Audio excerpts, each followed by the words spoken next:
Decide பண்ணிட்டே போனா கடைசியாக அணு என்று சொல்றாங்க பாருங்க. அணுல கூட there are two school of thoughts, ரெண்டு விதமான கருத்துகள் உலகத்துல இருக்கு. தத்துவ ஞானிகளுடைய அணு வேறு, பிலாசபர்ஸ் ஏதாவது சயின்டிஸ்ட் அணு வேறு. சயின்டிஸ்ட் அணு என்றால் ஒரு குரூப், ஒரு ஃபேமிலி ஆஃப் எனர்ஜி பார்ட்டிகல்ஸ்.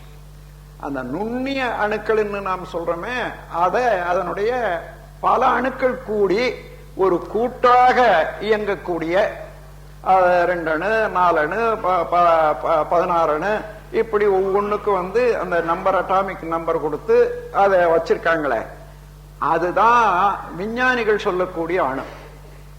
ஆனா வேதாந்திகள் சொல்லக்கூடிய அல்லது தத்துவ ஞானிகள் சொல்லக்கூடிய அணு என்ன? அணு என்றால் என்னன்னா நுண்ணிய மூலக்கூறு. ஆனா சேர்ந்து இயங்கக்கூடிய 10-15 சேர்ந்து இயங்கக்கூடிய நுண்ணிய மூலக்கூறாக இருக்க முடியாதது. அதான் வித்தியாசம் விஞ்ஞானத்துக்கும் மெஞ்ஞானத்துக்கும். அதுதான் விண் என்று சொல்லக்கூடியது. விண்ணை பற்றி அறிந்த ஞானி தான் விஞ்ஞானி. விஞ்ஞானம் என்று நம் மொழி வழக்கில் வந்தது. இப்ப கூட அறிவியல்னு சொல்றோம். அறிவியல் விஞ்ஞானம் அல்ல, விண்ணியல் தான் விஞ்ஞானம். அறிவியல் என்ற தத்துவம் தான். அறிவை பற்றி அறிந்து கொள்றது தான் அறிவியல், விண்ணை பற்றி அறிந்து கொள்றது தான் விஞ்ஞானம், விண்ணியல். விண்ணியலை அறிவியல் என்று நாம் சொல்லி வழக்கில் வந்துடுது. அதாவது உங்களுக்கு வித்தியாசம் தெரிஞ்சு கொள்றதுக்காக சொல்றேன். அதுல நமக்கு மனித குலத்துக்கு தொன்று தொட்டு வரக்கூடிய அந்த கல்ச்சுரல் வேல்யூ, பண்பாடு, எந்த இடத்துலயுமே இந்த உயிரை பற்றி, உயிர் இருக்கிறது என்ற ஒரு அனுமானம் தான் கொடுத்தாங்களே தவிர உயிரை பற்றி அறிந்தவர்களும் விளக்க முடியல. அறியாதவர்கள் ஏதோ ஒரு இதுவா, அதாவது தூக்கு தொகையா கற்பனையாக என்னமோ நினைச்சிட்டு இருக்கோம்.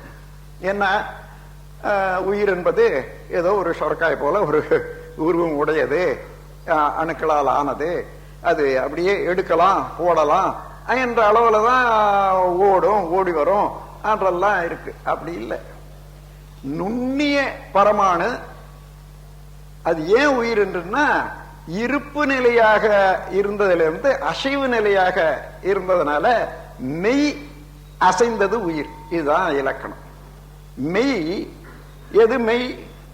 மெய்ப்பொருளான உள்ளது, இறைநிலை, பிரம்மம், சிவம், பூரணம், ஆல்மைட்டி, ஆம்னி போட்டன்ஸ், ஆம்னிஷியன்ஸ், இந்த வார்த்தைகளுக்கெல்லாம் உரிய எந்த பொருளோ அத சுத்தவெளி என்று வாயினால சொன்னாலும் அந்த சுத்தவெளியை அனுமானிக்கக்கூடிய கருத்து நமக்கு வரணும். அது எல்லாம் அடங்கியது. மலராத முன்ன மொட்டு இருக்கு, மொட்டுல மலர், அவ்வளவு மலர்னுடைய மனம் எல்லாமே அடங்கி இருக்குது. அதனால அதுல இல்லைன்னு சொல்ல முடியாது. அந்த மாதிரி ஒரு இருப்பு நிலையில, இருப்பு நிலைய மெய் என்றும், மெய் என்றாலே அசைவற்றது, இருப்பாக உள்ளது என்றது அர்த்தம்.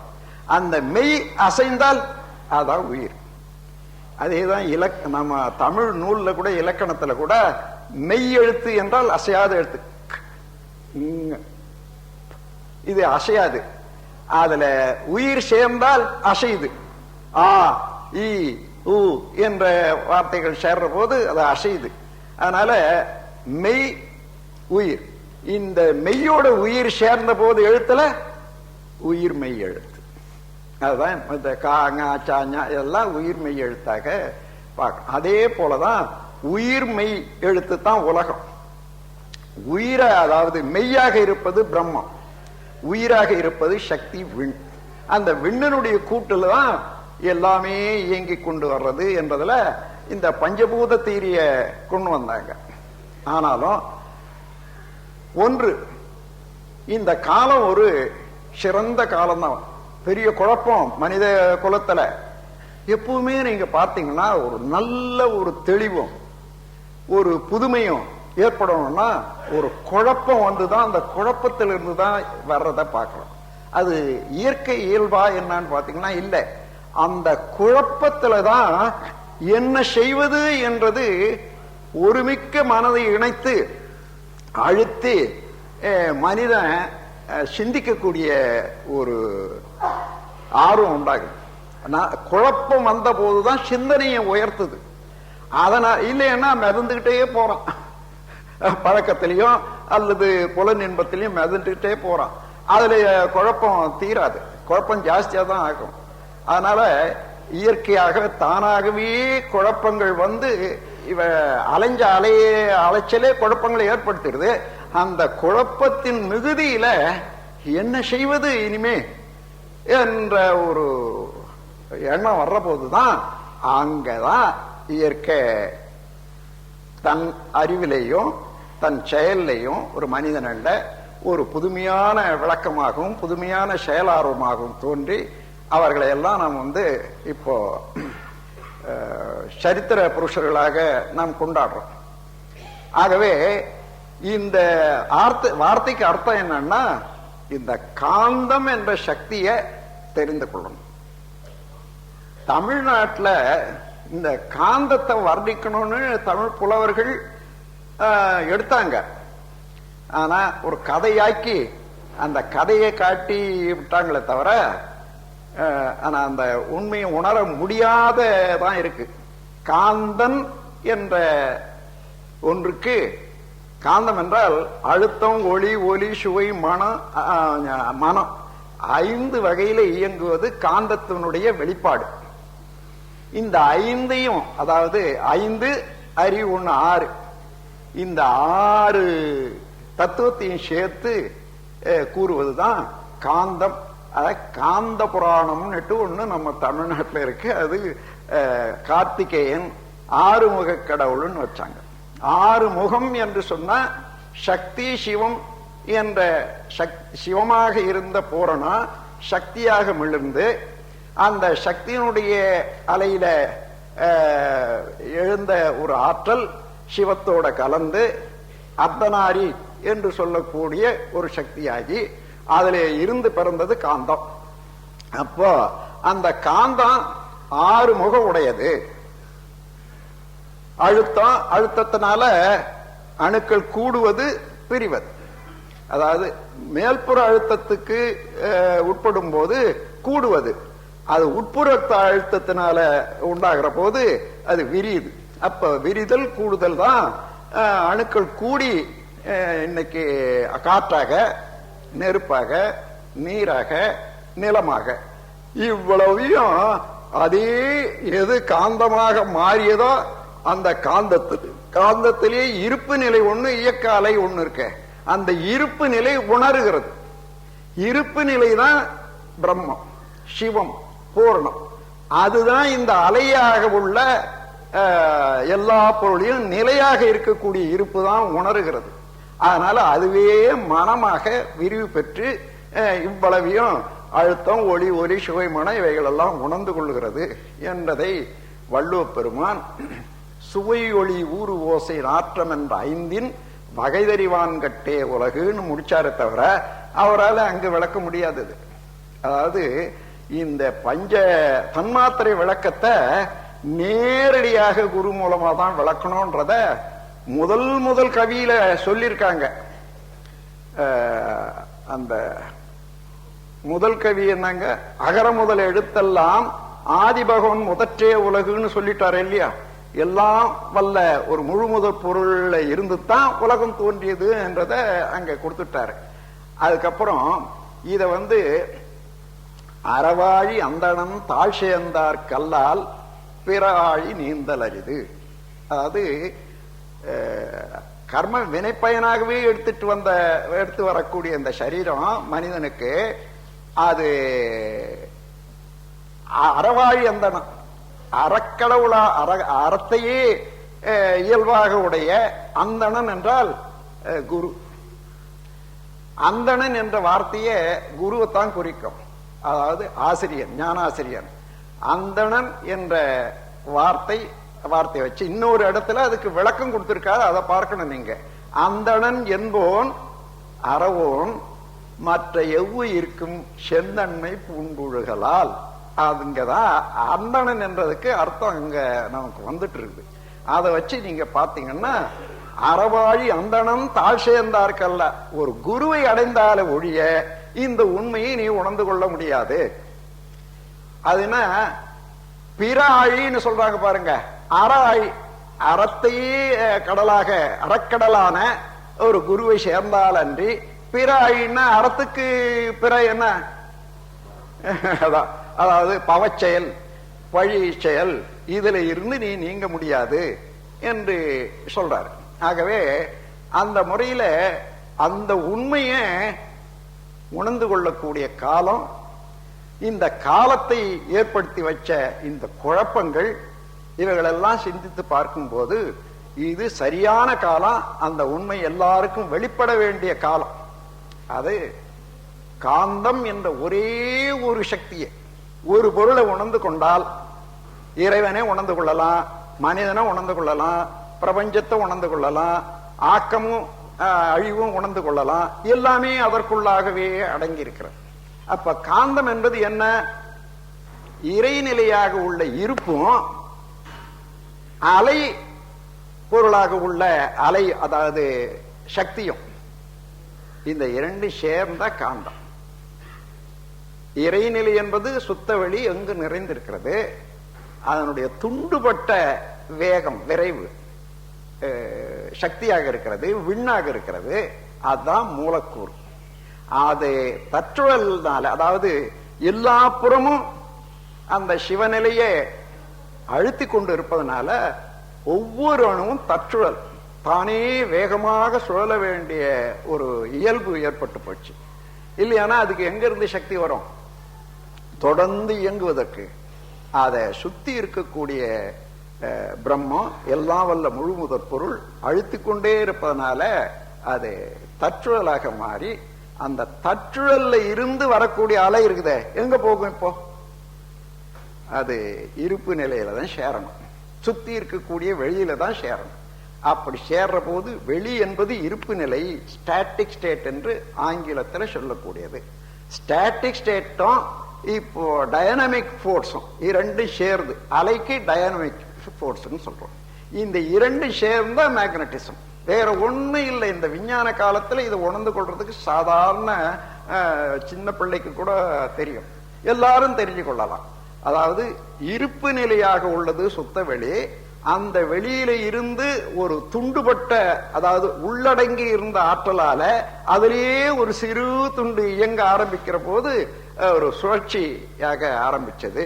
அப்போ விண் என்பது வேறொன்றும் இல்லை, இருப்பு நிலையாக சிவத்தினுடைய நுண்பகுதி இயக்க ஆற்றல். அப்படிதான் வச்சுக்கணும். அப்போ சக்தி வேறு சிவம் வேறு இல்லைன்னு கேள்விப்பட்டிருக்கோம். ஆனா அது விளக்கம் வராது இருந்தா இன்னைக்கு அதை விளங்கி கொள்ளுங்க. அப்போ அப்படி சுழற்சியினால வேகமாக சுழல்ற போது என்ன ஆகுது? அது அந்த விரிவு அலை என்று, அதாவது அந்த சுழற்சியில ஒரு வால்யூம் நிக்குது பாருங்க, ஒரு நிரந்தரமாக. அந்த வால்யூம் நிக்கிறது ஒளி சுவை மன இவைகளை தடுக்கும், ரிஃப்ளெக்ட் பண்ணும். அது வரைக்கும் தான் சுழல் அலை. அதுக்கு மேல அந்த அலை விரிகிற போது விரிவு அலையாக மாறி, அந்த விரிவு அலை எல்லையற்ற இதுல விரிஞ்சிட்டே இருக்குது பிரபஞ்சத்துல. அந்த அலை இருப்பு நிலையோட சேர்ற போது அது காந்தமாயிடுது. எந்தெந்த இடத்துல காந்தம் அழுத்தம் அதிகமாக பெறுகிறதோ அது சமநிலை அடைவதற்கு விரிகிற போது அழுத்தமாக, அடுத்தபடி ஒளியாக, சுவை மனமாக, ஒளியாக மாறும்போது அதை இன்றைய காலத்து வழக்குல, மொழி வழக்குல மின் சக்தின்னு சொல்றோம். எங்கே ஒளியாக மாறுகிறதோ காந்தம், அந்த இடத்துல அந்த ப்ராசஸ் எலக்ட்ரிசிட்டி, மின் சக்தி. இப்போ ஒளியும் புறப்படுற போதே கலந்து போகுது. எங்க இருந்து புறப்பட்டது? அலையிலிருந்து புறப்படுறது. அலையிலிருந்து புறப்பட்டா எது வாங்கிக்க முடியும்? நிலைதான் வாங்கிக்க முடியும். அதனால உடனே அதை அப்சார்ப் பண்ணி சுத்த வெளியில கலந்து மறைஞ்சு போகுது ஒளியும். அது விரிவாக இருக்க இடத்துல சரி. ஆனா பருப்பொருள்ல அதாவது நீர்லயும் மாசு கெட்டி பொருளையும் என்ன ஆகுன்னா உடனே விரிந்து செயல்பட முடியாத, ஏன்னா கோடான கோடி அணுக்கள் இணைந்த இடமாச்ச, அது ரிஃப்ளெக்ஷன், அது clash, reflection, refraction, penetration, interaction என்ற இந்த 5 வகையான ஆற்றல் மூலமாக அந்த அலை திருப்பி திருப்பி திருப்பி திருப்பி ஒன்றதாக ஒன்று அதை அடிக்க அடிக்க அடிக்க அதுல இருந்து சுவையும் மனமாக மாறி போகுது. அதுவேதான் சுவை மனமாக மாறக்கூடியது. நீர்ல சுவையும், நிலத்துல மனம், கெட்டி பொருள்ல மனமாகவும் நீர் பொருள்ல சுவையாகவும் மாறுறதுனால அதை இந்த இரண்டையும் ரசாயனம்னு சொல்றோம். ரசம்னா சுவைன்னு பேரு, அயனம்னா மாற்றம், உற்பத்தி, எப்படி. அப்ப ரசாயனம்னு சொல்றோம். ரசாயனம் என்று இது 3வது கட்டம். முதல்ல அழுத்தம். அழுத்தத்துல பிரஷர், அதாவது புல்லிங், புஷ்ஷிங், ஆகர்ஷணம், பிரதிகர்ஷணம், இதெல்லாம் முதல் கட்டம். அதுக்கு மேலாக எந்த பொருளையும் அழுத்தி கொண்டே இருந்தீங்கன்னா சத்தம் தான் வரும். சத்தம் கொஞ்ச நேரம் சத்தம் ஆக சூடு வந்துடும். சத்தம் வேறு சூடு வேறு அல்ல, ஒன்று அடங்கி ஒன்று நிற்கும். எந்த இடத்துலையும் சத்தம் இருக்கிற இடத்துல சூடு இருக்கு, சூடு இருக்கிற இடத்துல சத்தம் இருக்கும். ஒன்று அடங்கி ஒன்னு லேட்டன்ட் ஒன்னு பேட்டன்டா இருக்கிற போது ஒண்ணு மாத்திரம் நமக்கு தெரியற மாதிரி இருக்கும். ஆனா ரெண்டும் ஒண்ணுதான், எலக்ட்ரிசிட்டி. அது இன்னும் அடுத்த கட்டத்துல மாறுற போது, தன்மாற்றம் பெற போது அதுதான் சுவையாக மனமாக மாறுகிறது. இந்த பிரபஞ்சம் முழுவதில் இயங்கக்கூடிய இயக்கம், எல்லா பொருள்லையும் அதே இயக்கம் நடைபெற்று வர்றத அது வான்காந்தம்னு வச்சுங்க. அதே இயக்கம் நம்ம உடல்ல நடைபெறுது வரங்க. உடலு, இந்த உடலுக்குள்ளாக உயிர் தான் எனர்ஜி பார்ட்டிகள், விண். அந்த உடல்ல உள்ள விண்ணுக்கு என்ன சொல்றோம்? சித்தாகாசம்னு சொல்லுவாங்க. அது மகாகாசம். இங்க சித்தாகாசம், சித்தமாக இருக்கக்கூடிய, சித்தம்னா உயிர், உயிராக இருக்கக்கூடிய ஆகாசம் என்றதுதான் இந்த விண்ணுக்கு இங்க இருக்கக்கூடிய விண். அப்ப இதனுடைய சுழற்சியினால வரக்கூடிய அலை இந்த உடல்ல இருக்கக்கூடிய சுத்த வெளியில கலந்து அது காந்த சக்தியாக மாறுற போது, இது உயிர் சக்தியில இருந்து வந்த அலை காந்தமாக மாறுறதுனால உயிர் காந்தம், ஜீவகாந்தம், பயோமேக்னட்டிசம் சொல்ற. இந்த பயோமேக்னட்டிசம் உடல் முழுவதிலும் ஃபுல்லா இருக்கணும். நமக்கு போதிய அளவு இருந்தாதான் அந்த கன்வர்ஷன், அதனுடைய மாற்றம், இவைகளால உடல்ல நாம் சாப்பிடுற சாப்பாடு அதை மாத்தி அமைக்கிறதுக்கு, அதாவது ரச, ரத்த, மாம்சம், மேதை, அஸ்தி, மஜ்ஜை, சுக்கிலம் என்று 7 தாதுக்களா மாத்துவதற்கும், அது மீண்டும் மீண்டும் மீண்டும் மீண்டும் அது சென்று போன, கழிந்து போனவற்றுக்கு மீண்டும் புதுப்பிக்கிறதுக்கும் எல்லா வேலையும் உடல் இயக்கத்தை எல்லாம் சேர்த்து மெட்டபாலிக் ரொட்டேன்னு சொல்லுவாங்க. எல்லா வேலையும் செய்யறதுக்கு ஒரு சக்தி வேணுமே இல்லையா? அதுதான் ஜீவகாந்தம். அதே போல நாம எதையாயிலும் பார்க்கிறோம், ஒளி கண்ணில் படுது. அந்த கண்ணில் நாம் எதை பார்க்கிறோமோ இந்த புறம் பார்க்கிறோம், அந்த புறம் அதை பதிவு செய்து.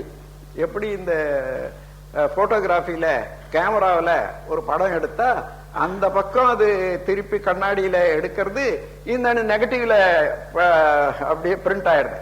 அதே போல உயிர் சக்தி தான் நெகட்டிவாக இருந்து எவ்வளவு நாம பார்த்தாலும் அதை வாங்கிக்குது. அதுக்கு மையத்துல அங்க இருந்து இத ஒளிய வாங்கி அதை காந்த சக்தியாக மாற்றி அங்க அழுத்தமாக அணைச்சி அதுல உயிர் சக்தியில பதிது. இந்த வேலை பிரெயின் செல்ஸ், மூளையினுடைய செல்கள் தான் இதை மாற்றி அமைக்கக்கூடிய தன்மை. அதாவது அதே போல அதை பதிந்த பதிவு அலையாக மறுபடியும் வர்ற போது அந்த அலையில உள்ள கேரக்டர் என்ன? அது ஒளியினால வந்த அலையா, அல்லது சுவையினால வந்த அலையா, அல்லது கருத்தாக வந்த அலையா, அதே அலை திரும்பி வர்ற போது அதே தன்மையதாக மாற்றி காட்டுது பாருங்க. அதான் எண்ணம். சும்மா உட்கார்ந்து இருந்தா அந்த அலைதான் அங்கிருந்து உயிர் சக்தியில இருந்து வருது. ஆனா பிரெயின் செல்ஸ் அதை எத்தகைய கேரக்டர், அதுல இருந்து என்ன தெரியுது? எந்த அலையா இருந்தாலும் அது கண்ணுக்கு தெரியாது, அதுல எப்படி பதியும்னுட்டு எண்ண வேண்டாம். அந்த அலையில எல்லா விதமான பதிவுகளும் அடங்கி இருக்கிறது. அதுக்கு உதாரணம் எப்படி எடுக்கலாம்? இப்போ லண்டன்ல ஒரு டிவி, ஒரு மீட்டிங் நடக்குது, டிவி ஷோல எடுக்கிறாங்க.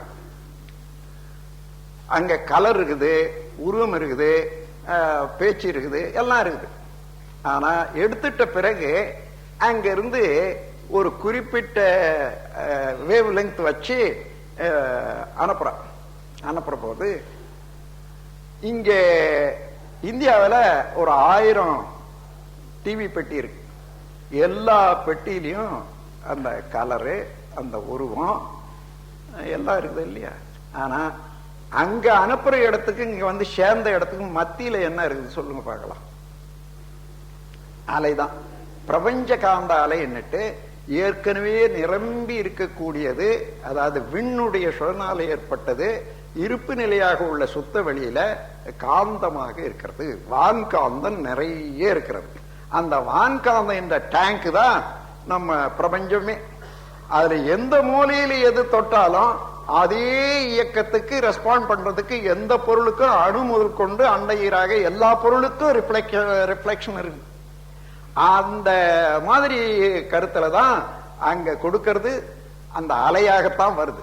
அந்த அலை இங்க மோதன உடனே அந்த அலையில என்னென்ன கேரக்டர் இருக்குது, ஒளிய வாங்குச்சு, கலர் ஆச்சு, அதுல இந்த சத்தம் ஆச்சு, அவ்வளவும் கரெக்டா அங்க என்னென்ன இருக்குதோ அதே போல உள்ளத நிலை பொருளாக காந்தமாக மாற்றி மீண்டும் அதே காந்தம் வெளியில வர்ற போது அத்தனை குவாலிட்டியோட வெளியில வருது.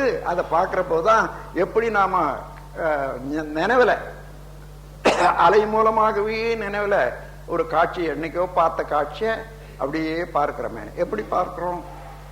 அந்த மூளையினுடைய தன்மையினாலையும் உயிர்த்தன்மையினாலையும் பதிந்த பதிவு அலைகளாக வந்து அலைகளை தான் பார்க்கிறோம். அந்த அலைகளே எப்படி எண்ணமாக இருக்கிறது, எண்ணத்துல உருவம் இருக்கிறது, சுவை இருக்கிறது, மனம் இருக்கிறது, எல்லாம் இருக்கிறது. இதை மனதில் வச்சு கொண்டீங்கன்னா இதுதான் காந்த சக்தியினுடைய நிகழ்வு முறை. பிரபஞ்சம் முழுவதிலும் எந்த இயக்கம் எடுத்தாலும் காந்தம் இல்லாத நிலை இல்லை. அந்த காந்த சக்தியை உணர்ந்து கொண்டோமானா என்ன? சிவம் சக்தி, அதாவது எல்லாம் வல்ல இறைநிலையும் அதனுடைய ஆக்கம், அதாவது சக்தி.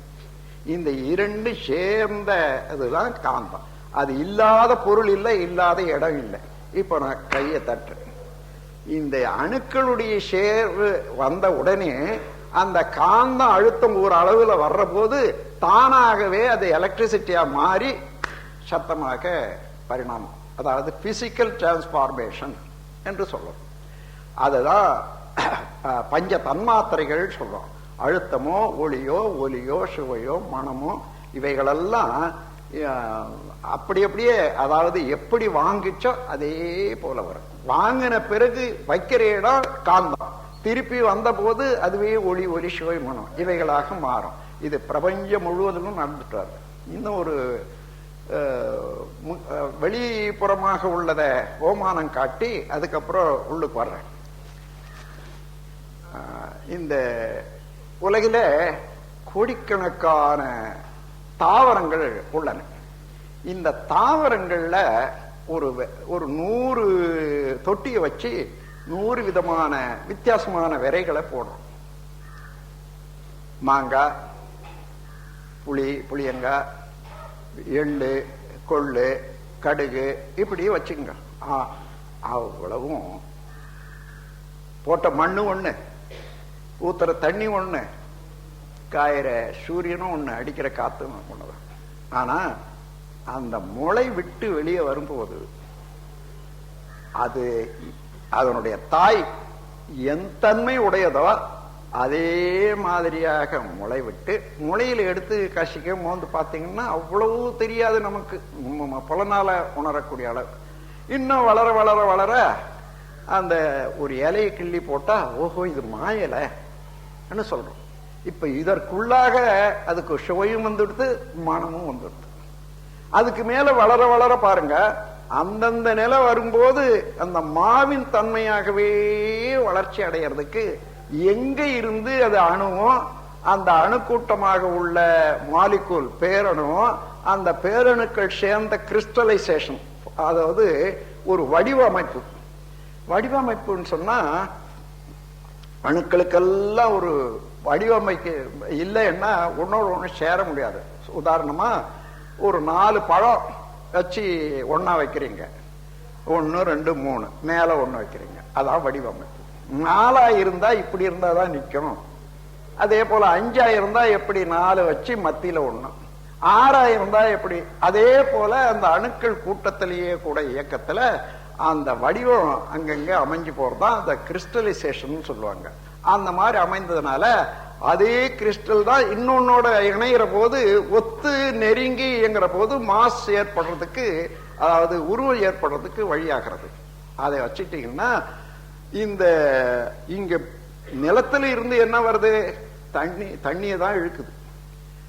இழுக்கிற தண்ணி இந்த பூமியினுடைய சுழற்சியினால கெட்டி பொருளை கீழே இழுக்கும், லேசான பொருளை மேல தள்ளும். இது இயல்பு. அதனால இந்த தண்ணிக்கு ஒரு சிறு சூடு, அந்த பூமியினுடைய சூடு மேல ஏறி மேல ஏறுது. ஆனா அதுக்கு மேல போக முடியாத வளர்ச்சி அங்க முடிவு இருக்கிறதுனால திரும்புது. இப்படியே திரும்பி திரும்பி கீழே வர்றது மேல ஏறுறது, கீழே வர்றது மேல ஏறுறது. அதுக்குள்ளாக இந்த சூரிய வெளிச்சம் பட்டு இவைகளெல்லாம் நீராக இருந்ததெல்லாம் அந்த அணுக்கள் எல்லாம் பிரித்து அதனுடைய முளையில ஒரு கோடுன்னுட்டு, அதாவது பிளான் என்றதுக்கு ஒண்ணு இருக்கு. எப்படி நம்ம வரைபடம் போடுறோமோ அதே போல வரைபடம். அந்த வரைபடத்தை அதாவது வரைபடம் எப்படி உண்டாச்சுன்னா ஜீவகாந்த சக்தியினால வரைபடம் வந்தது.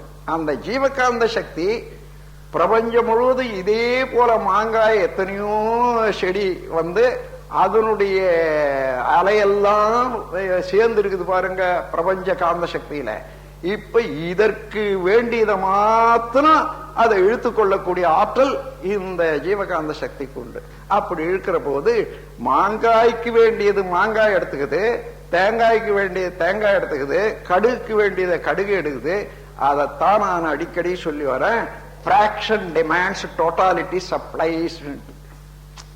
எந்த இடத்திலையும் நீங்க தகுதி ஆக்கி கொண்டீங்க சொன்னா அந்த தகுதி பிரபஞ்சம் முழுவதும் இதுவரையில வந்த இயக்கத்தினால நிறைந்து இருக்கக்கூடிய ஒரு ஆற்றலானது அது அந்த இடத்துல தானா வந்து சேர்ற போது இத முன்னவங்க எவ்வளவோ தெளிவாக சொல்லி இருந்தாலும் நாம புலன் மயக்கத்திலையும் அல்லது பொருள் மயக்கத்திலையும் அதிகார மயக்கத்திலையும் பொருள் மயக்கத்திலையும், பொருள் புழ அதிகாரம் புலன் இன்பம், இந்த 4 விதமான மயக்கத்துல அதை கண்டுபிடிக்கவே முடியாத விட்டுட்டோம். அதுல எந்த பொருளா இருந்தாலும் சரி அதுக்கு வேண்டிய, அதாவது ஒரு கவி ஒண்ணு உங்களுக்கு நினைவு இருக்கும், கருப்பைக்கும் முட்டைக்கும் கல்லுக்குள் தேரைக்கும் விருப்பமுடன் அமுதளிக்கும் இறைவன் இறந்து விட்டானா, ஆனால் நீ கவலைப்படாதே என்று ஒரு குழந்தையே சொன்ன மாதிரியாக ஒரு கவி. அது கவி புனை, அதாவது கற்பனை தான், ஆனாலும் அதில் உள்ள கருத்தை எடுத்து பார்த்துக்கங்க. முட்டை இருக்குது, இந்த முட்டையை உடைச்சு பார்த்தோம்னா மஞ்சள் கொஞ்சம் இருக்கு, அதுக்கப்புறம் சுத்தி வெள்ளை. அந்த மஞ்சள் கருவுல தான் இதனுடைய கோடு இருக்கு. எந்த குஞ்சு எந்த பறவையோ அந்த பறவையினுடைய ஒரு உருவங்கள் ஏற்படுறதுக்கு அத்தனை இருக்குது. அது உருவம் ஆக ஆக அதுக்கு உணவு வேணுமே, அந்த உணவு தான் சுத்தி இருக்கக்கூடிய வெள்ளைக்கரு. இந்த மாதிரியான ஏற்பாடு செய்து வச்ச இறைநிலையானது, இயற்கையினுடைய ஆற்றலானது என்ன விட்டுடுமா நீ போமான்னு சொல்ற மாதிரி அந்த குழந்தை சொல்ற மாதிரி அந்த கவி. அதே போல கல்லுக்குள்ளாக ஒரு தேரை இருந்தா 1000 வருஷம் கூட அது உயிர் வாழுது. அதுக்கு எப்படி உணவு வருதுன்னுட்டு உங்களுக்கு தெரியாது. அது எப்படி அந்த வழியில அந்த ஒரு தேரையினுடைய முட்டை மேல பட்டு கொஞ்சம் கொஞ்சமா அதுல இருக்கக்கூடிய ஆசிட் அதை கொஞ்சம் கொஞ்சமா இடம் விட்டுக்கிட்டு அது எங்கேயோ போய் தடுத்து நிறுத்தி போச்சு. ஆனா அதுல இருந்து அந்த காற்று அந்த தண்ணி அப்படியே தொடர்ந்து வர அந்த அந்த காவா இருக்குது, நமக்கு தெரியாது. அதே வச்சுட்டு 1000 வருடமானாலும் அங்க ஜீவிக்குது. அங்க அதுக்கு வேண்டிய தண்ணி போகுது, அதுக்கு வேண்டிய காற்று போகுது. இந்த மாதிரி இயற்கையில எந்த பொருளுக்கு எது தேவையோ அந்த தேவையை வேண்டிய வரைக்கும் அழித்து காக்கக்கூடிய இயற்கையினுடைய சக்தி இருக்குது. அதனால நீ மறக்க வேண்டாம் சொல்லதான் அந்த கவி. எனவே அந்த மாதிரி கவியெல்லாம் நம்ம தமிழ்நாட்டில் பண்பாட்டை சரியா உணர்ந்து கொள்றதுக்கு இருக்கிறது என்று கூறி அந்த காந்த சக்தியை நாம் உணர்ந்து கொள்ளணும். இப்ப காந்த சக்தி உடல்ல என்ன, இந்த காந்தத்துக்கு ஜீவகாந்தம்னு சொல்றது என்னன்னா, ஜீவன்ல இருந்து உயிர்ல இருந்து வர்றதுனால இதுக்கு உயிர் காந்தம். வெளியில வான்காந்தம். வான்காந்தத்துக்கு பேர் இன்னொரு பேர் வச்சிருக்காங்க, காஸ்மிக் கான்சியன்ஸ். அதை கவனிச்சீங்கன்னா, அதாவது காஸ்மிக்னா இந்த பிரபஞ்சம் முழுவதும் உள்ள இயக்கத்துக்கு எதுவானாலும் காஸ்மிக்னு சொல்லுவாங்க. கான்சியன்ஸ்னா அறிவு. எந்த பொருளையும் வாங்கி எப்படி நாம நம்ம உடலுக்குள்ளாக எதையோ பார்க்கிறோம், அதை சேர்த்து வைக்குது, மறுபடியும் பிரதிபலிக்குது. இந்த மாதிரி ஒரு திட்டா வேலை செய்து இல்ல, இது மாத்திரம் இது இல்லாத இவ்வளவு இது கம்ப்யூட்டர்னு வச்சுங்க, ஒரு டெர்மினல், ஒரு தனித்தனியாக உள்ள கம்ப்யூட்டர். இவ்வளவு சேர்ந்து எல்லா மக்களும் செய்த செயல், எல்லா மக்களுடைய உள்ள அறிவு, எல்லா மக்களுடைய உள்ள ஆற்றல் எல்லாவற்றையுமே சேர்த்து இயங்கிக் கொண்டிருப்பதுதான் வான்காந்தம். அதனால நீங்க செய்யற எண்ணம், பண்ற எண்ணம், செயல், விளைவுகள், அவர் செய்யறது இவர் செய்யறது எல்லாமே வான்காந்தத்தில் இருக்கு. அதனால இப்ப நீங்க ஒரு அறிவை சிந்தனையினால ஒரு அளவுல உயர்த்தி கொண்டு இது என்னவா இருக்கும் அது என்னவா இருக்கும் அன்னிட்டு சிந்திக்க சிந்திக்க அந்த லெவல் எந்த லெவல்ல அது இயங்கி கொண்டிருக்குதோ அந்த லெவலுக்கு ஃப்ரீக்வன்சி வேவ் லெங்த் நம்ம மனதுக்கு அமைஞ்சு போச்சுன்னா அமைதி எல்லாருக்கும்.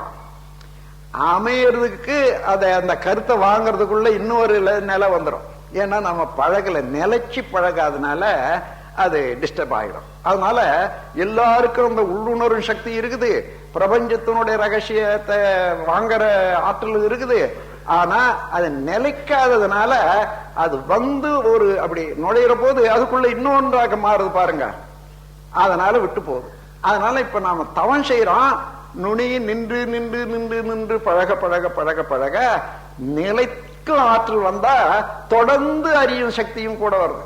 அதான் ஒரு கவி கொடுத்திருக்க, ஒன்றி ஒன்றி நின்று அறிவை பழக்க உறுதி நுட்பம் சக்தி இவை அதிகமாகும், அன்று அன்று அடைய அனுபவங்கள் எல்லாம் அறிவினிலே பதிந்துவிடும், ஆழ்ந்து ஆழ்ந்து நன்றி என்று கண்டபடி செயல்களாற்றும் நற்பண்பு புலன்களுக்கு அமைந்து போகும் என்ற கவி அதை தான் குறிப்பிடுறது. எனவே அந்த முறையில இப்ப நாம் தவம் செய்யறோம்னு சொன்னா, ஏதோ கொஞ்ச நேரம் உட்கார்ந்து தவம் செய்ய சொல்லி கத்து கொடுத்தாங்க, நல்லதுன்னு சொன்னாங்க, செய்யறன்ற மாத்திரம் இல்லாம நம்முடைய இந்த ஜீவகாந்த சக்தி, உயிராற்றல், உடலினுடைய நன்மை, பிறவியினுடைய பயன் அடைய வேண்டிய ஒரு நற்பேறு, இவ்வளவும் நாம் பெறுகிறோம் இந்த தவத்தின் மூலமாக. என்ன, நீங்க ஜீவகாந்த சக்திய புலன்கள் மூலமாக செயல்படுத்தி கொண்டே இருக்கிற போது அலை நீளம் குறைஞ்சி, அதாவது ஃப்ரீக்வன்சி ஜாஸ்தி ஆகும். அதனால அதிகமான செலவு ஆயிட்டே இருக்கு. அதனால்தான் நமக்கு வரவு விட செலவு செய்து கொண்டே இருப்பதனால இழப்பு. அதுக்கு பதிலாக கொஞ்ச நேரம் நீங்க தவம் செய்தீங்கன்னா புலனளவுல போற செயல் இல்லை. அப்போ அடக்கம் பெறுகிறது, அமைதி பெறுகிறது. அந்த அமைதியில செலவு இல்லாத போதா வரவு வந்துட்டே இருக்கு. அப்ப செலவு குறைச்சா பொத்தல் அடைச்சிட்டு தண்ணி ஊத்துறீங்கன்னா ஊத்துன தண்ணி நிற்கும். அதே போல தவம் செய்யக்கூடிய நேரத்துல நாம் இறைநிலையோட, இருப்பு நிலையோட மனதை சேர்க்கிறோம். அதாவது நிலை பொருளோட அலையை கூட்டுறோம். இதுதான் தவம். அப்ப நிலை பொருளோட அலையை கூட்டும் போது கிட்ட கிட்ட நிலைக்க நிலைக்க நிலைக்க இந்த நிலை பொருளாகவே அலை ஆகும் போது நிலை பொருளாக உள்ளது சிவம். அவனே தான் படர்க்க நிலையில மனமாக இருக்கிறான். நான் அறிவுதான், சிவம் தான், சிவம் தான் அறிவாக இருக்கிறது, அறிவுதான் நானாக இருக்கிறேன் என்ற தெளிவு இந்த இடத்துல தான் வர முடியும். அப்படி தன்னிலை விளக்கம், இந்த உலக ஒரு ரகசியங்கள் இவைகளெல்லாம் உணர்ந்து கொள்றதுக்கு இந்த ஜீவகாந்த சக்தி தான் ரொம்ப.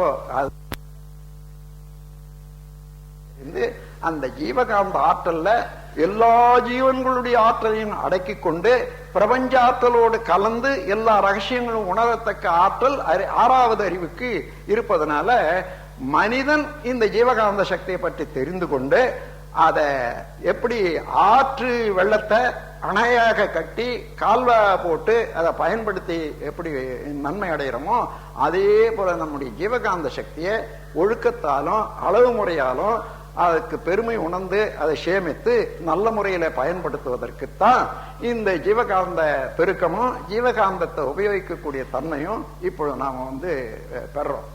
நம்முடைய ஒரு இதுல இந்த நாம் பொதுவா புலன்கள் மூலமாக விட்டுக்கொண்டே இருக்கமே, அத ஒருத்தருக்கு தீட்சை கொடுக்கணும்னு சொன்னா அழுத்தம் வேணும். அதாவது மனம் என்றது என்னன்னு தெரிஞ்சுக்கொள்ளுங்க. அந்த உயிர் சக்தி சுழண்டு கொண்டே இருக்குமே, ஆனால் எந்த பொருள் சுழண்டு கொண்டே இருந்தாலும் மையத்துல சுழற்சி குறைஞ்சிட்டே போய் there is a point in the center where there is no motion at all. இது நான் கொடுத்திருக்கக்கூடிய ஒரு சூத்திரம். அதாவது மையத்துல ஒரு இடம் இருக்கும், அந்த இடத்துல மோஷனே இல்லை. அப்ப எது சுழலுதுன்னு பாத்தீங்கன்னா இருப்பு நிலைதான் சுழலுது. அந்த சுழல்ற வேகம் இல்லாத மையத்துல இருப்பு நிலை அப்படியே இருக்கு. அந்த இருப்பு நிலையான சிவம் அதுதான் அறிவாக இருக்கு. ஏன்னா ரெண்டு பொருள் தானே உலகத்துல, இருப்பு ஒண்ணு அலை ஒண்ணு, நிலை ஒண்ணு அலை ஒண்ணு. எது எதை உணரணும்? பின்னால வந்தது அலைந்து கொண்டே இருக்குது, அந்த அலை மோதுகிறது, இதை உணர்கிறது. அப்போ அறிவாக இருக்கக்கூடியது சிவம் தான்.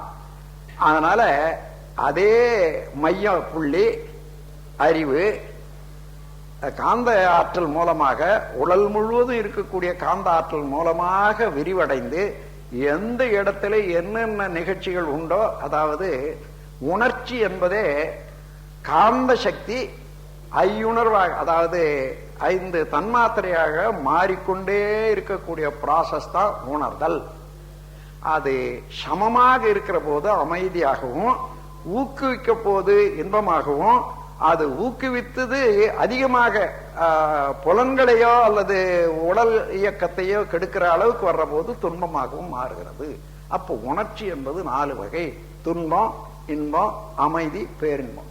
இதே ஒரு அறிவு அமைதி நிலைக்கு வந்த பிறகு இந்த இயற்கையினுடைய ரகசியங்களை ஒவ்வொன்றோட இருந்து தெரிந்து கொள்ள கொள்ள கொள்ள ஒரு உண்மையான இன்பம், நிலைத்த இன்பம் உண்டாக பாரு. ஏன்னா ஒரு தடவை அதுல ஈடுபட்டு ஒரு உண்மையை தெரிந்து கொண்டா வாழ்நாள் முழுவதும் அதுவே ஒளி விளக்காக வழிகாட்டியாக அமையுது அல்லவா?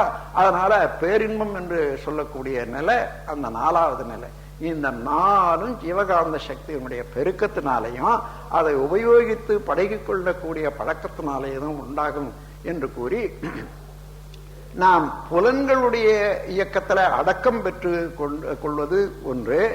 அதன் பிறகு அதை சேமித்த ஒரு சக்திய நல்ல முறையில பழகணும். அதுதான் செயல் டிசிப்ளின் இன் டீட்ஸ்ன்னுட்டு செயல்ல முறை அறநெறி இவைகள்ல பழகி கொண்டா ஒரு தடவை எப்படி பழகிறோமோ அதே போல மீண்டும் மீண்டும் பழக பழக அந்த அழுத்தம், அந்த பாதையினுடைய அமைப்பு அப்படியே வர வர அதுவே தன்மையாக மனிதனுக்கு மாறி அந்த அளவுல அவன் உயர்ந்து கொண்டே போக முடியும்.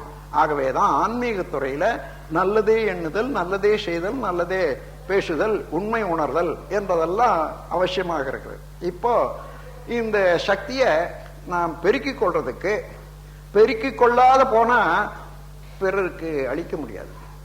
எந்த இடத்துல ஜீவகாந்த சக்தியினுடைய அழுத்தம் வருகிறதோ அந்த இடத்துல உயிர் சக்தியும் சேர்ந்து, அதாவது இணைந்து செயல்படும். அதனாலதான் நீங்க இங்க கொஞ்ச நேரம் நினைச்சு பாருங்க, அங்கே ஒரு உணர்வு வரும். அது உயிர் சக்தி அங்க சேருதுன்றது அர்த்தம்.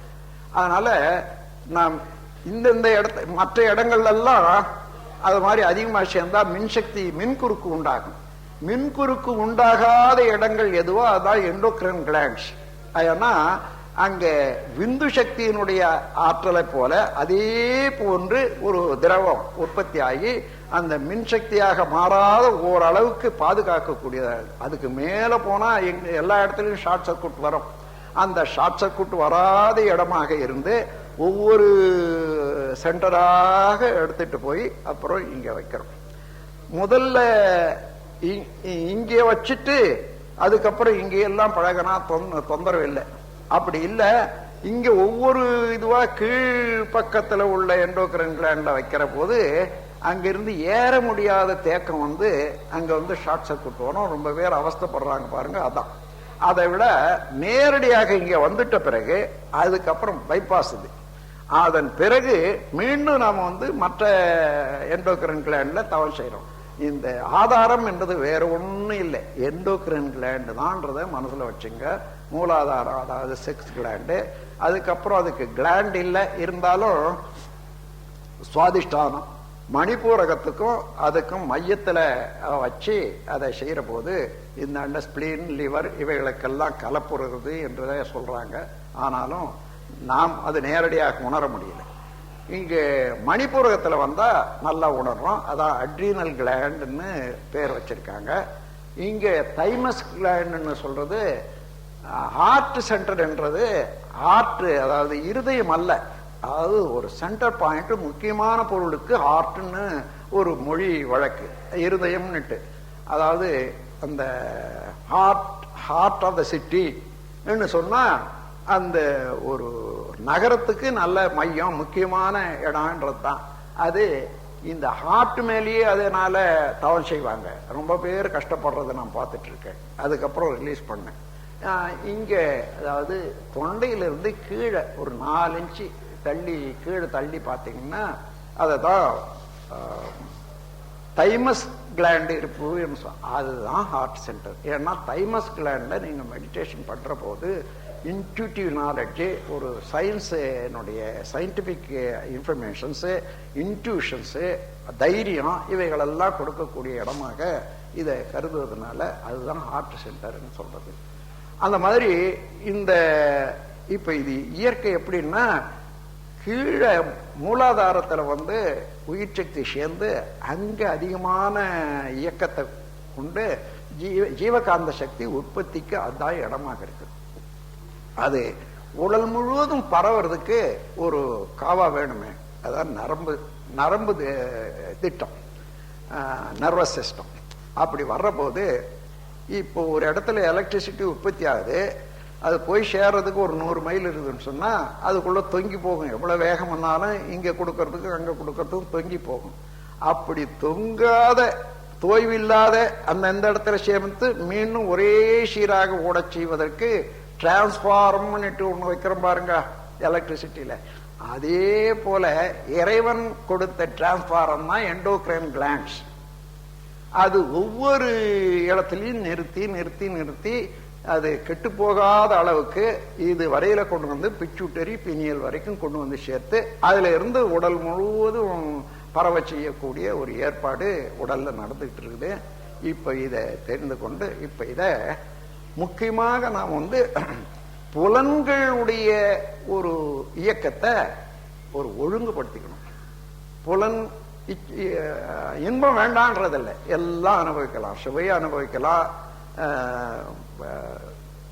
ஒளி அனுபவிக்கலாம், ஒலி அனுபவிக்கலாம். ஆனா பரவொலிக்கும் சங்கீதத்துக்கும் வித்தியாசம் இருக்கு பாருங்க. சங்கீதத்தினால ஒரு இனிமையான முறையில சர்ப்ளஸா இருக்கக்கூடிய, சில சமயம் சர்ப்ளஸா வரும், அதை வெளியேற்றி அது உடலுக்கும் இன்பம் மனதுக்கும் இன்பம் கொடுக்குது. ஆனா அதுவே பரமோளம் அடிக்கிறாங்க, கொஞ்ச நேரம் ஒத்து கேட்டோம்னா என்ன ஆகும், அதிர்வெடி போடுறாங்க, என்ன ஆகும், அந்த மாதிரி அத மாலிகுலர் ஸ்ட்ரக்சர் இருக்குத அதையே பிளவுபடுத்தி விடுது. அந்த சத்தமானது அது அங்க இருக்கக்கூடிய ஒரு அணுக்கள் இயக்க வேகம் அதிகரிக்க அதிகரிக்க, இடைவெளி அதிகரிக்க அதை டேமேஜ் பண்ணிவிடும் அதிகமா போனா. அதனால அதை ஊக்கி விடுறது இன்பம், அதை அக்சலரேஷன் என்பது இன்பம், அக்ரவேஷன் என்ற துன்பம். அந்த மாதிரி இல்லாத அளவு முறை, புலன் அளவுல அனுபவிக்கிற போது அளவும் முறையும் தெரிந்து கொண்டு அனுபவிச்சோம்னா ஜீவகாந்த சக்தி எப்பொழுதும் போகாத பார்த்துக்கலாம். ஒரு பைபிள்ல ஒரு கொட்டேஷன் இருக்குது, அதை எடுத்து எழுதியிருக்காங்க ஒரு இடத்துல. நீ என்னதான் இந்த உலகத்தையே உன்னதாக்கி கொண்டாலும் கூட உயிர் சக்தியை இழந்து விட்டு நீ என்ன காணப்போகிறாய், இவ்வளவுதான். அதுல இருந்து அப்புறம் ஆராய்ச்சியில தான் தெரிஞ்சுக்கணும். அதுல அதை படிச்சு ஒன்றும் புரிஞ்சுக்க முடியாது. அது மாதிரி என்ன, இந்த உயிரினுடைய ஆற்றலும் இழந்துட்ட பிறகு அப்புறம் என்ன இருக்குது, அதை பாதுகாக்கணும் என்பதற்காக சொல்றாங்க. எனவே இந்த ஐயுணர்வின் பயம் ஏற்ற அறிவு ஏற்ற பழிச்சுமையை மெய்யுணர்வு பெற்று ஆற்றி மிக எளிதில் கழித்திடலாம் என்று ஒரு இடத்துல கொடுத்திருக்கேன். இந்த ஐயுணர்வின் மூலமாக அதிகமாக செலவு பண்ணி அது மீண்டும் நம்ம உடல்ல ஜீவகாந்த சக்தி உற்பத்தி ஆகிற போது எந்த வழியில எந்த கருவி மூலமா செலவு செய்தோம்னா அங்கேயே அதே ஓட்டத்துல அங்கதான் தேங்கி நிற்கும். ஓடுறது நாக்கிலேயே எது ஆயிலும் சுவையை சாப்பிட்டு பழகிட்டோம்னு வச்சுங்க, அப்படியே செலவழிச்சு பழகிட்டோம். இப்போ மீண்டும் உற்பத்தி ஆகிற போது நாக்கில் திணிவு பெற்று துடிக்கும், ஆயிலும் சாப்பிடணும்ன்ற எண்ணத்தையும் உண்டு பண்ணோம். அப்போ சாப்பிட அந்த வெளியாகி அப்போ ஒரு திருப்தியா இருக்கு. ஆனா என்ன, திருப்தி என்பது வயிறு நிரம்புறதுக்கு அதுக்கும் சம்பந்தமே இல்லை. அதாவது இது அந்த திருப்தி என்பது நாக்குக்கோ புலன்களுக்கு ஏற்படாது. எப்ப ஏற்படும்னு கேட்டீங்கன்னா, அதிகமா போய் அணுக்கூட்ட நெருக்கல் ஏற்பட்டு அங்க ஷார்ட் சர்க்யூட் நாக்கெல்லாம் எரியுதையா, இனிமேல் சாப்பிடக்கூடாது. அது வரைக்குமே உடம்பு கெட்டு போற அளவுக்கு உள்ள வாங்கிக்கும். அதனால இந்த புலன் அடக்கம் என்பது வேற ஒண்ணும் இல்லை, அடியோட ஐந்த வித்தான் ஆற்றல் என்ற ஒரு கவி என்னன்னா, அளவுதான், அது அடியோட நிறுத்திட முடியாது. எப்பவும் உயிர் இருக்கிற வரையில, உயிர்ச்சூழல் இருக்கிற வரையில ஜீவகாந்த சக்தி பெருக்கம் இருக்கும். ஐயுணர்வு இயக்கத்துலதான் இருக்கணும். அதை அடக்கிட முடியாது. அதை செயலற்றதாக ஆக்கிற போது தானாகவே இந்த தூக்கம் வர்ற போது உடல் இயக்கத்துக்கு வேண்டிய சக்திக்கு மாத்திரம்தான் போதும், அந்த அளவுக்கு மேல இல்லைன்ற போது தானாக சுவிட்ச் ஆஃப் பண்ணிக்கோ நம்ம பாடியை. அதை சென்ட்ரல் நர்வஸ் சிஸ்டம்னு சொல்லுவாங்க. அதை நிறுத்திட்ட உடனே கண்டால தொடர்ந்து பார்க்க மாத்திரம் இயங்கும். அதனால ஒரு பக்கம் கட் பண்ணிட்ட பிறகு அதுல சேமிக்கிற சக்தி சேர்ந்து மீட்டுக்கொண்ட பிறகு அப்புறம் சுவிட்ச் ஆன், எல்லாம் கண்ணு காது மூக்கு எல்லாம் சரியா இருக்குது வேலை செய்யறதுக்கு. அதான் காலையில நாம் எழுந்துக்கிறோம், வேலை செய்யறோம். ஆகவே இவ்வளவும் ஜீவகாந்த சக்தியின் மூலமாக நடைபெறக்கூடிய ஒரு இயக்கத்தை இப்ப நீங்க கண்டுபிடிக்கணும்னா ரொம்ப கஷ்டம் இல்லை. இது நமக்குள்ளாகவே நடக்குது, நம்ம அறிவுக்கு உட்பட்டதாகவே நடக்கிறது. இதை கொண்டே உலகத்தை நிர்ணயிக்க முடியும் என்று கூறி இந்த சக்தியை எப்படி சேமிப்பது, எப்படி செலவழிப்பது என்றதுல, சேமித்து செலவழிக்கிறது ரெண்டு வழியில. அதாவது ஒயிட் மேஜிக், பிளாக் மேஜிக்னு சொல்லுவாங்க. பிளாக்னா ஒரு கெட்ட வழியில, அறவழி இல்லாத முறையில செலவு பண்ண போவது அதை பிளாக் மேஜிக்னு சொல்றது. நல்ல வழியில ஆக்கத்துறையில இதை செலவு பண்ற போது ஒயிட் மேஜிக்னு சொல்லுவாங்க. அப்போ இந்த சக்தியை சேகரிக்கிறதுக்கு ஒண்ணு புலனடக்கம் வேணும், அளவு முறை வேணும், தானாகவே கூடிக்கொண்டிருக்கும், வேஸ்டேஜ் இல்லை. அதன் பிறகு இன்னும் சேர்க்கணும்ன்ற போது சேர்க்கணும் என்றதில்லை, அதை சேர்ந்ததை பயன்படுத்தணும் பிறருக்குன்னா எண்ணத்தின் மூலமாக வாழ்த்து, அது நல்லதே எண்ணுதல். ஒருத்தரை நினைச்சு அவர்கள் வாழணும்னு நினைக்கிற போது அவருடைய ஜீவகாந்த சக்திக்கும் நம்முடைய ஜீவகாந்த சக்திக்கும் வான்காந்தத்தின் மூலமாக தொடர்பு வருது. அதனால நீங்க யாரை எண்றீங்களோ அதை அங்க போய் இந்த அலை சேர்ந்து நீங்க என்ன எண்றீங்களோ அந்த அலையில உள்ள கருத்து எதுவோ அந்த கருத்து தான் அங்க போய் பாயும். இங்கேயே கோபமாக ஒருத்த அலைய விட்டான்னா அந்த கோபமாக போய் தான் அங்க தாக்கும். அதே போல ஒரு கெட்ட எண்ணத்தோட விட்டான்னா அதே போலதான் வடிவெடுக்கும். அந்த அலைக்கு அந்த குணம் முதல்ல காந்த சக்திய அலையாக மாத்துற போது அந்த அலையில உள்ள எல்லா குணங்களும் சேர்ந்து அதுல இருக்கும். மீண்டும் அது ஒன்று மேல பாயிற போது அது பாய்ந்து அதே குணங்களை அங்க விருத்தி செய்யும். எனவே அந்த முறையில இப்போ நாம் சேகரிக்கணும், செலவு பண்ணணும். அதுக்கு சிலருக்கு குறைவா கூட இருக்கலாம். அந்த குறைவை கூட நிவர்த்தி செய்து கொள்றதுக்கு கண்ணாடி பயிற்சி ஒண்ணு, விளக்கு பயிற்சி ஒண்ணு, புள்ளி பயிற்சி ஒண்ணுன்னு 3 எடுத்திருக்கோம். புள்ளி பயிற்சி எல்லாருக்கும் நலன் கொடுக்க முடியாது, கண்ணு எரிச்சல் வந்துடும். சிலருக்கு ஏற்கனவே கண்ட தண்ணின்னு வந்துட்டு இருக்கக்கூடியவங்களுக்கு அந்த கேட்ராக்ட்னு சொல்லுவாங்க பாருங்க, அது காசம், கண்ணில் காசம்னு சொல்லுவாங்க.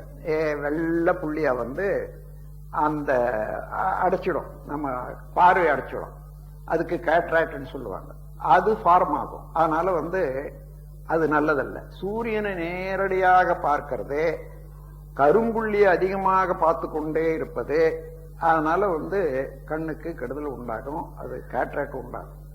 சூரியனை எந்த நிலையிலையும் அப்படியே நேக்கடைசா அதை பார்க்க கூடாது. பார்த்தா கட்டாயம் கண்ணில் இருக்கக்கூடிய மாலிகுலர் ஸ்ட்ரக்சர் கெட்டு போய், அதாவது கெட்டு போகுதுன்னா அந்த ஒளியினால படக்கூடிய கெடுதலை தடுக்கிறதுக்காக இன்னொரு பெற உற்பத்தி ஆகுது, இவ்வளவுதான்.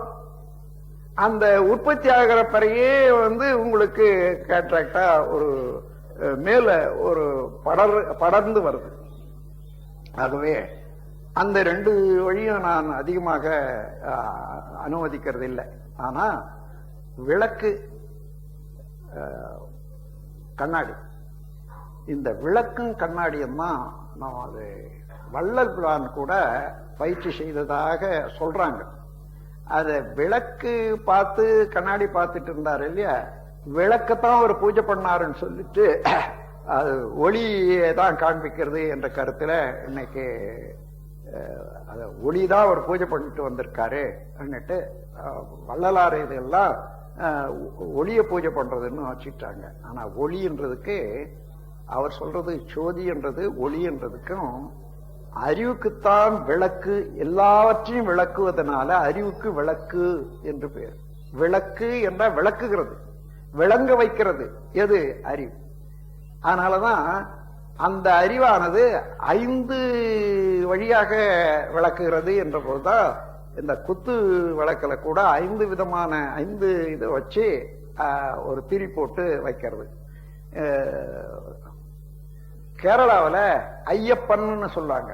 5க்கும் அப்பனாக உள்ளவன், 5 புலன்களுக்கு மேலாக இருந்து கொண்டு உணர்வாக மனமாக இருந்து கொண்டு இவ்வளையும் உலகத்தை அனுபவிக்கக்கூடியதுக்கு ஐயப்பன்னா அறிவுக்குத்தான் பேரு. எனவே இந்த முறையில் உள்ள நமது ஜீவகாந்த சக்தியை பெருக்கிக் கொள்றதுக்கு கண்ணாடி பயிற்சி ஒண்ணு, ஒரு விளக்கு பயிற்சி ஒண்ணு. இந்த 2 பயிற்சி செய்யற போது 5 அடி அதுல இருந்து நாம் உட்கார்ற இடத்துக்கு 5 அடி இருக்கணும். கால வேளையில தான் செய்யணும், மாலை வேளையில செய்யக்கூடாது. ஏன்னா இந்த 2 பயிற்சியிலையும் சூக்குமும் ப்ரொஜெக்ஷன் வரும். சூக்கும ப்ரொஜெக்ஷன் வர்ற போது அந்த நேரம் பார்த்து இந்த உலகத்தை ஒட்டி இருக்கக்கூடிய ஆவிகள், உடல் விட்ட ஆவிகள் சில சமயம் உள்ள நுழையும். கால வேளையில நல்ல சூக்குமம் தான் கீழ்ப்பக்கம் இருக்குமே தவிர ஒரு வைலண்ட் சோல்ஸ் கீழே இருக்காது, அது மேல இருக்கும். இரவுல தான் அது இறங்கும், இது மேல போகும். ஆகையினால இரவுல செய்யற போது எந்த பயிற்சியும் சூக்கும பயிற்சிகள் எல்லாம் அந்த இடம் காலியாகி ஒருவேளை அது சூக்குமம் வேற சூக்குமம் உள்ள அடங்கினா அதெல்லாம் தீய குணம் உடையதாகவும் வயலண்ட் போர்ஸாகவும் தான் இருக்கும். அதனால மாலை வேளையில செய்யக்கூடாது, காலையில தான் செய்யணும். காலையில கூட 3 மணியில இருந்து, அதாவது சூரிய உதயத்துக்கு முன்ன 3 மணியில இருந்து சூரிய உதயம் ஆன பிறகு 3 மணி வரைக்கும் நல்ல நேரம்னு வச்சுக்கோங்களேன். இந்த நேரத்துல ஏதேனும் ஒரு 15 நிமிஷம் 20 நிமிஷம் தேர்ந்தெடுத்து கொண்டா போதும், அதுக்கு மேல கூட தேவையே இல்லை. அப்போ கண்ணாடியை பார்க்கிறோம், இந்த உடல் முழுவதும் கண்ணாடியில தெரியும். அப்போ ஒரு நாளை போல அதே மாதிரி ட்ரெஸ் இருக்கணும். இன்னைக்கு ஒரு அலங்காரமான ட்ரெஸ், இன்னொரு நாளைக்கு இன்னொன்னு, அப்படி பார்த்து கண்ணாடி பயிற்சியே இல்லை. என்னன்னா அது சித்தி ஆகிற போது எப்பொழுது நினைச்சாலும் நம்ம உருவம் நமக்கு மனதில் நிக்கணும், இதை நெருப்பி வச்சுக்கணும். அதனால மற்ற அனாவசியமான எண்ணங்களோ உருவங்களோ வராத இருக்கிறதுக்கும் வந்தாலும் மறைஞ்சு போறதுக்கும் நம்முடைய உருவம் இருக்கணும் என்றதுக்கு தான் இங்க வரணும். ஆகவே ஒரே நல்ல கண்ணியமான உடையாக சொக்கா போடுறது தான் பழக்கம்னா சொக்கா போட்டுங்க. நல்ல வெண்மையான சொக்காக இருக்கணும். கலர் முதலியெல்லாம் நீக்கிட்டு வெண்மையான சொக்காய வச்சுட்டு நல்ல கண்ணியமான உடையோட உட்கார்ந்து செய்யணும். அதே மாதிரியாக தினந்தோறும் செய்ய பழகணும். அப்போ பார்க்கிறோம். எங்க பார்க்கறதுன்னா ஒவ்வொருத்தரும் ஒவ்வொரு விதமா சொல்றதா கேள்விப்படுறேன். நேர முகத்தை யாரையாலும் நாம பார்க்கிற போது எப்படி பார்க்கிறோமோ அப்படியே பார்க்கணும். அப்படி கொஞ்சம் முக்கியமாக அட்வான்ஸ்ல வர்ற போது அதுல வழக்கண்ணு நீங்க நான் என்னுடைய வழக்கண்ணை பாருங்கன்னா உங்களுடைய வழக்கண்ணை பாருங்கன்னா இந்த பக்கம் இருக்கிறத தான் பார்ப்பீங்க, இடது பக்கம். நம்முடைய இந்த கண்ணனுடைய ஓட்டம் இப்படி ஓடி இருக்கணும். யாரை பார்த்தாலும் அவங்க வழக்கண்ணு மேல படணும். அதற்காக இந்த பயிற்சி செய்யறோம். அப்போ நாம் அப்படி பார்க்கணும்னு சொன்னா இந்த பக்கம் இருக்கிறத தான் நமக்கு இடக்கண்ணா தான் இருக்காங்க, இருந்தாலும் இந்த பக்கம் பார்க்கலாம். அப்படி இல்லை, நேராக முகத்தை பார்க்கணும். கொஞ்ச நேரம் உற்று பார்க்கிறோம். பார்க்க பார்க்க பார்க்க பார்க்க அந்த அளவுக்கு முதல்ல ஜீவகாந்த சக்தி, அதாவது மனம் என்ற நிலையில படர்க்க நிலை எய்தி அந்த உருவம் எடுக்குது. எந்த அளவுக்கு இன்டென்சிஃபை ஆகுதோ ஜீவகாந்த சக்தி, அந்த அளவுக்கு உயிர் சக்தி கூடுன்ற பாருங்க. நம்ம சூக்கும சரீரத்துல இருந்து உயிர் சக்தி கண் மூலமாக ப்ரொஜெக்ஷன் ஆகி அந்த சில்வர் கார்டோட அப்படியே கொஞ்சம் கொஞ்சம் கொஞ்சமா அழுத்தம் பெற்றுட்டே வர்றதை பார்க்கலாம். ஒரு ஃபாகி அப்பியரன்ஸ், ஒரு அதாவது மேல போய் பார்த்தா மேகங்கள் இருப்பது போல, பரி மூட்டம் போல அப்படியே வரும். சில சமயம் முழுமையா கூட மறைஞ்சிடும். முழுமையா மறைஞ்சிட்டா நம்முடைய சூக்கும சக்தி முழுவதிலும் நல்ல ப்ரொஜெக்ட் ஆச்சுன்றது அர்த்தம். அதோடு மட்டும் இல்ல, நம்ம கான்சன்ட்ரேஷன் நல்லா இருக்குது. அதேன்னா கொஞ்சம் மனம் அந்தாண்ட போட்டோம்னா இந்த அழுத்தம் ஒரு அளவுல பாருங்க, அது கலைஞ்சிடும். அதே தொடர்ந்து இருக்கிறதுக்கு அடையாளம் தான் அந்த கண்ணாடியில அப்படியே தெரியும். அது மறைஞ்சு போச்சுன்னா உடனே கண்ணை கொஞ்சம் சிமிட்டிட்டு மீண்டும் பார்க்க வேண்டியதுதான். அப்படி பார்த்தா 2 நிமிஷத்துக்கு மேல தேவையே இல்லை. முதல்ல பார்க்கிற போது 2 நிமிஷம் பார்த்த பிறகு அதோட இப்படி மூடிடணும். கண்ணுல படக்கூடாது. ஆனா இந்த உள்ளங்கை கண்ணுக்கு நேர்ல இருக்கணும். மூடிடணும். மூடிட்ட பிறகு கண்ணை பார்க்க கூடாது. உடல்ல ஜீவகாந்த சக்தி எப்படி ஓடுது, உயிர் சக்தி எப்படி இருக்குதுன்னுட்டு உடல் முழுவதும் உணர்வாக்கி கொண்டு கவனிக்கணும். அப்பதான் நீங்க கலக்கி விட்ட கலக்கத்துல கொஞ்சம் சக்தி இழந்தும் போச்சு வெளியில பார்த்ததுனால அவைகள்லாம் புதுப்பிக்கிறதுக்கு சக்தி களத்துல இருந்து நமக்கு உடல்ல சப்ளை ஆகும். அது நல்லா தெரியும். நல்லா பாய்ந்து ஊடுருவி நிரம்புறது. எப்படி குடத்துல தண்ணி நிரம்புதோ அதே போல நிரம்புறதே தெரியும். அப்படி 2 நிமிஷம் இருக்கலாம் கண்ணை பொத்தி கொண்டு. ஆனா சிலருக்கு 1 நிமிஷத்துக்குள்ள கையெல்லாம் விட்டு போடும். அதுக்கு என்ன பண்ணணும்? ஒரு தலையணியா ஏதோ வச்சுக்கிட்டு அந்த முட்டிக்கு கொஞ்சம் ஒரு ரெஸ்ட் கொடுத்துட்டு செய்யலாம். அப்படி இல்லைன்னா எங்க வலி எடுக்குதோ அந்த இடத்துல விட்டுடணும். அப்படி 3 முறை செய்தா போதும். 3 முறை வேணா 2 நிமிஷம் பார்க்கறது, 2 நிமிஷம் உள்ள உயிரை கவனிக்கிறது என்று சொன்னா மொத்தம் 6 2 12 நிமிஷம் போதுமானது. அதன் பிறகு மீண்டும் கண்ணை திறந்து நம்ம உருவத்தை பார்த்துட்டு அதோட வாழ்த்து கூற வேண்டியதுதான். என்னென்ன நீங்க கற்பனை என்னென்ன வேணுமோ அதையெல்லாம் ஆட்டோ சஜஷனாகவோ அல்லது வாழ்த்தாகவோ கூறி முடியும். இதுதான் கண்ணாடி. அதே போல விளக்கு பார்க்கிறது என்று சொல்றது அதுவும் செய்யலாம். ஆனா கண்ணாடியை போல அவ்வளவு பயனுடையதாகவும் அவ்வளவு ஆற்றல் பெருக்கக்கூடியதாகவும் இருக்காது விளக்கு. நீங்க விளக்கு எப்படி இருக்கணும்னு சொன்னா, இந்த கேண்டல் இருக்குத அது வச்சீங்கன்னா எந்த சின்ன விளக்கா வச்சாலும் கூட பெருசா தான் இருக்கும். அதனால நாம ஒரு 4 5 போட்டு ஒரு திரியா வச்சுட்டு, சின்ன திரியா வச்சு அதுக்குரிய விளக்கு வச்சுக்கலாம். விளக்கெண்ணெய் போட்டுக்கலாம். நெய் போட்டுக்கலாம். அது சிறு தீயா இருக்கும்.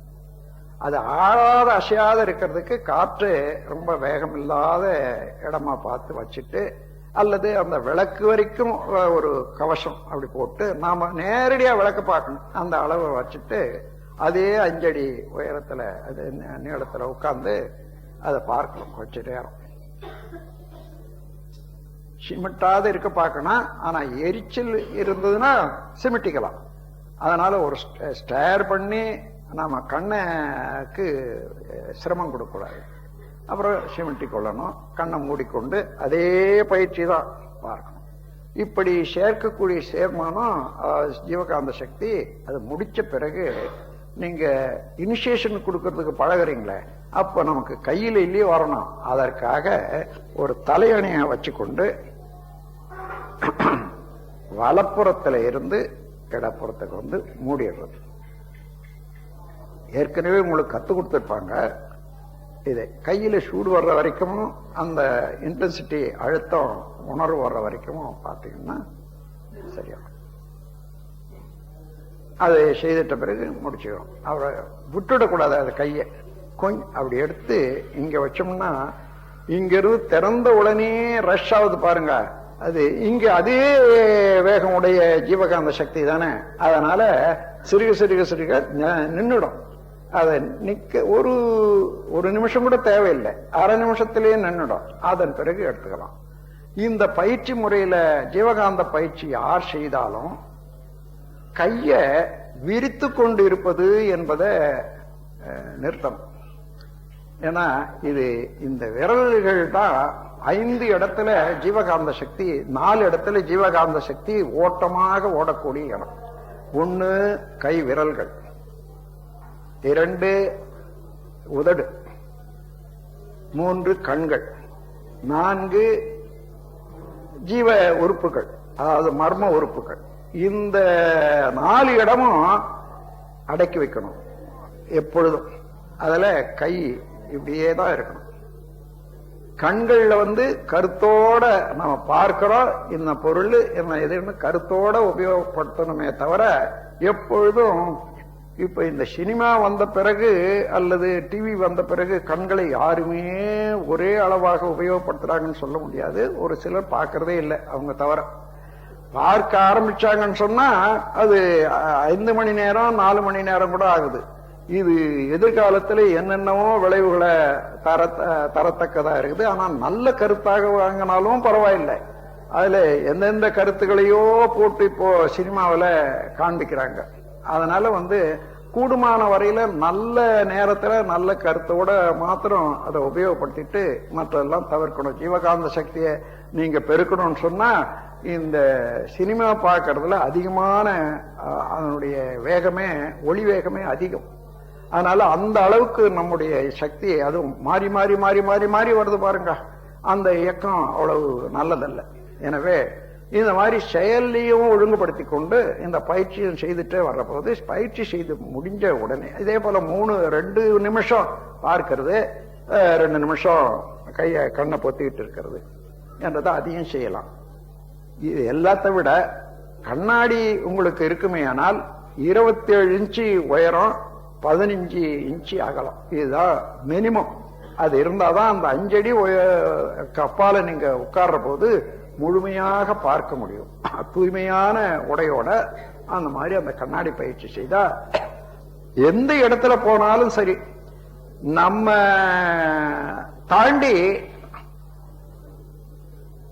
ஒரு மைல் வரையில கூட இந்த அலை நல்ல அலை வீசும். நம்ம எண்ணத்தோட வாழ்க வளமுடன் என்ற வார்த்தையை நிரப்பிக்கொண்டு நல்லதே எண்ணி நல்லதே செய்து இறைநிலை உணர்வோட நாம் இருப்போமே ஆனால் நாம போற இடமெல்லாம் தூய்மை அடையும் என்றது நிச்சயம்.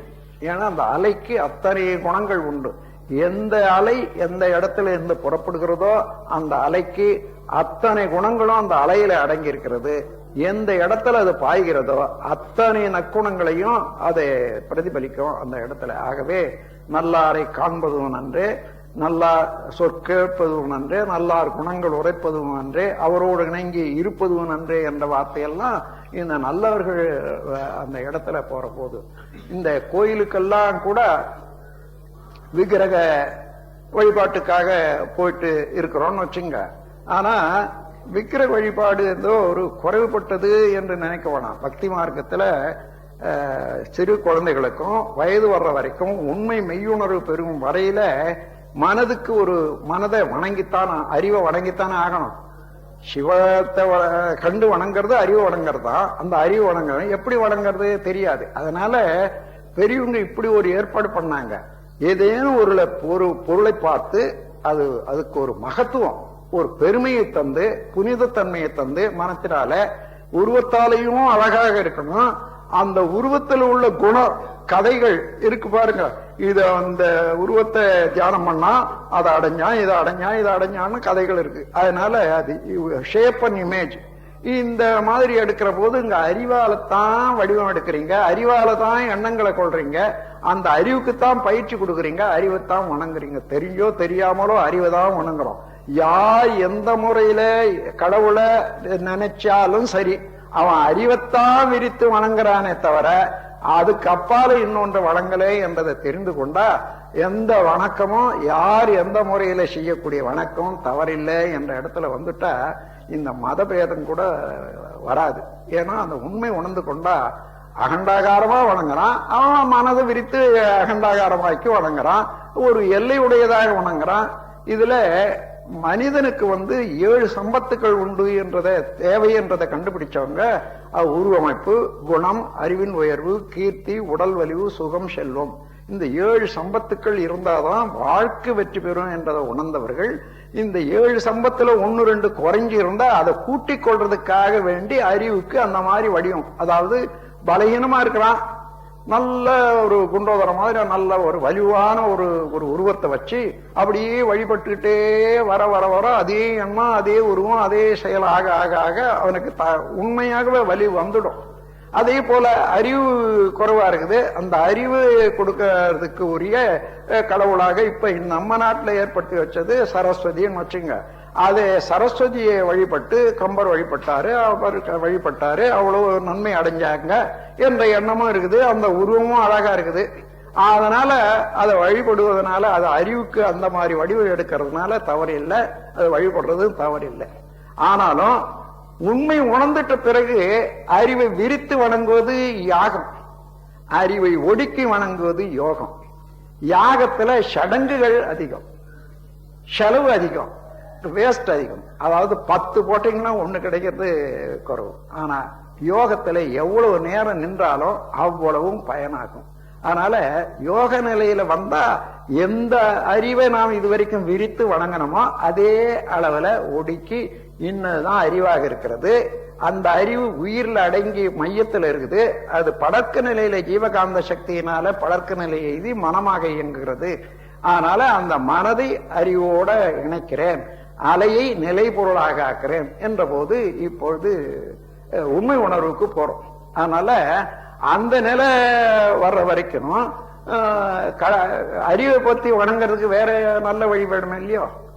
அந்த காலத்துல வீரம் வேணும், அது ஒண்ணுதான் தேவை என்ற போது அந்த பகாசுரம் மாதிரி அதுவா இதுவா ஒரு சூரன்களை போல ஒரு உருவங்களை வச்சு எல்லாம் வணங்கிருந்து கிராமத்தில் நீங்க போனீங்கன்னா இப்ப கூட பார்க்கலாம். அதெல்லாம் அந்த காலத்துல தேவை. அதுக்கு மேல ஒரு நாகரீகம் வந்த பிறகுதான் அறுமுக கடவுள், சரஸ்வதி, லக்ஷ்மி இந்த மாதிரியான உருவங்கள் எல்லாம் வந்தது. ஆகையினால உருவ வழிபாடு தப்பு இல்லை. ஆனால் நீங்க தன்னிலை அறிந்த மகானாகவே ஆயிட்டீங்கன்னு வச்சுங்க, நீங்க கோயிலுக்கு போகலாமான்னா போகணும். அதான் நான் சொல்வேன். ஏன்னா உங்களாண்டு இருக்கக்கூடிய ஜீவகாந்த சக்தி நல்ல அலைகள் மக்களுக்கு பரவணும். அங்க ஏற்கனவே பரவி இருக்கக்கூடிய ஜீவகாந்த சக்தி பரவைய ஒரு பேங்க் தான் கோயில்கள்.